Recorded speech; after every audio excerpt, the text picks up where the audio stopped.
आजच्या बुलेटिनमध्ये आपलं खूप खूप स्वागत करते आणि सुरुवातीला मोठी महत्त्वाची बातमी आहे। जमीन व्यवहार रद्द करण्यासाठी पार्थ पवारांच्या कंपनीला 42 कोटी रुपये भरावे लागणार आहेत। यात 21 कोटींची स्टॅम्प ड्युटी आणि 21 कोटींचा दंड भरावा लागणार आहे। रजिस्ट्री ऑफिसनं तशी नोटीस पार्थ पवार यांच्या कंपनीला पाठवली आहे।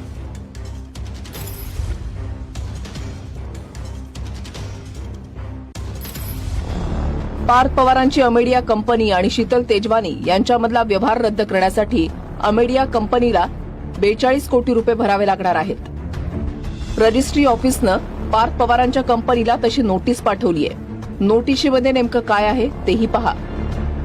स्टॅम्प ड्युटी 5% अधिक स्थानिक संस्था कर 1% अधिक मेट्रो कर 1% याप्रमाणे एकूण 60% मुद्रांक शुल्क। व्यवहारावरील दंडही शासनाला द्यावा लागेल। हा दंड 21 कोटी रुपये असल्याची माहिती आहे। मुद्रांक शुल्क माफीचा दावा करून खरेदी खत नोंदवण्यात आलं होतं। प्रत्यक्षात 500 रुपये मुद्रांक शुल्कही देण्यात आलेलं नाही, त्यामुळे दस्त योग्य मुद्रांकित नाही अशी नोटीस रजिस्ट्री ऑफिसनं पार्थ पवारांच्या कंपनीला दिली आहे।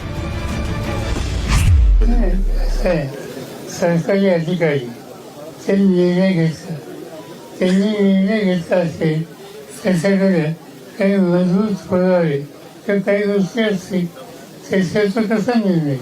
प्राथमिक दृष्ट्या जे सकृत दर्शनी आम्हाला आढळलं त्यावर आम्ही कारवाई केली, गुन्हे दाखल केले।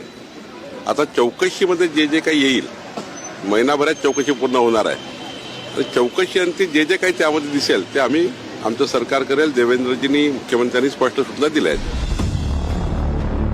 कोणतीही सरकारी जमीन खरेदी करायची असल्यास 75% नजराणा द्यावा लागतो। पार्थ पवारांच्या मीडिया कंपनीच्या बाबतीत 300 कोटींमध्ये व्यवहार झाला हे समोर आलंय आणि अशा वेळी 300 कोटींचे 75% म्हणजे 225 कोटी होतात। यामध्ये स्टॅम्प ड्युटी आणि दंडाची रक्कम ऍड केली तर 225 कोटी आणि 42 कोटी असे एकूण 267 कोटी होतात। याचाच अर्थ 300 कोटींच्या जमिनीचा व्यवहार रद्द करण्यासाठी एकूण 267 कोटी भरावे लागू शकतात। आपण फक्त स्टॅम्प ड्युटी पुरतं बघतोय, तो 42 की 41 कोटी हा भाग वेगळा आहे। पण नजराना जर भरावा लागला असता तर तो साधारणपणे 250 कोटी भरावा लागला असता। त्याच्यामुळे 250 कोटी प्लस 41 कोटी वगैरे म्हटलं तर ती रक्कम 2-2.25 कोटीच्या घरामध्ये जाते।